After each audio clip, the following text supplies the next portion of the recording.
وعلیکم السلام ورحمت الله. یو محترم ورور وایي جومات دپاره ځمکه وقف شوې ده، نو آیا بیا غواړي چې دا ځمکه خرڅه کړي او قیمت یې په یو بل ځای کې ولګوي؟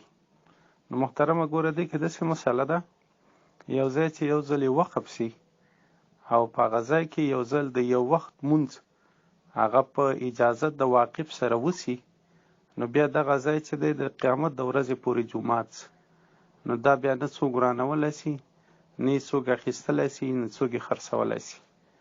او که داسې وي چې د جومات په نوم ده خو لا باقاعده په هغې کې مونځ نه دی شوی، نه په هغې کې جماعت شوی دی، نو بیا خو بیا دې صورت کې دوی کولی شي چې دغه ځمکه د یو بل ځای د ځمکې سره بدله کړي، یا د هغې قیمت باندې بل ځای کې ځمکه واخلي او هلته چې دی جومات ورباندې آباد کړي. السلام علیکم ورحمت الله. یا محترم ورور وایي که سړی د فرض 4 رکعاته مونځ کې آخرني 2 رکعتونو کې نو 4م رکعت ډک وکړي یا 3م رکعت ډک وکړي، سجده سهو اخیسته او که نسته، او که 3م رکعت ډک وکړي 4م به ورسره ډک کوي که به نه کوي. نو محترمه که فرضو کې آخرني 2 رکعتو کې سړی صورت ووایي، نو دغه صورت ویل چې دی خلاف اولا ده، لیکن دې سره سجده سهو چې دی نه واجبېږي، دی به سجده سهو نه کوي. که یې 3م رکعت ډک یعنی الحمدو سره صورت وویلې، نو بیا دا لازمه نه ده چې 4م رکعت کې به دی بیا هم الحمدو سره صورت وایي. الله اعلم.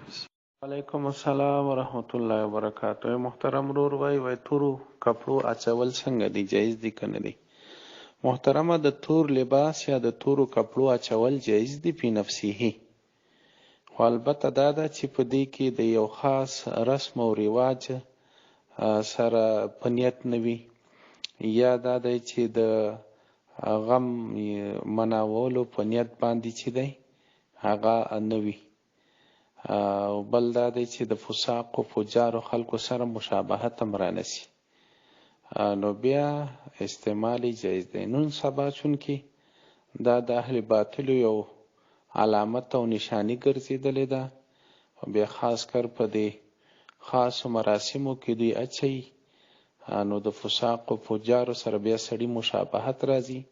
ښه خبره دا ده چې د داسې لباس نه سړی ځان وساتي.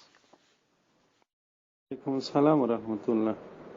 یو محترم ورور وایي ویښتان یا نوکان په کومه ورځ باندې اخیستل بهتره دي؟ محترمه نبی علیه السلام معمول او عادت دا و چې د جمعې په ورځ باندې به د جمعې مانځه نه مخکې خپل نوکان ویښتان چې دی هغه به یې اخیستل، نو د جمعې ورځ د جمعې د مانځه نه مخکې سړی د بدن صفایي وکړي، ویښتان واخلي او نوکان واخلي، دی بهترین وخت دی. نور د دې نه علاوه په هره ورځ جایز دي.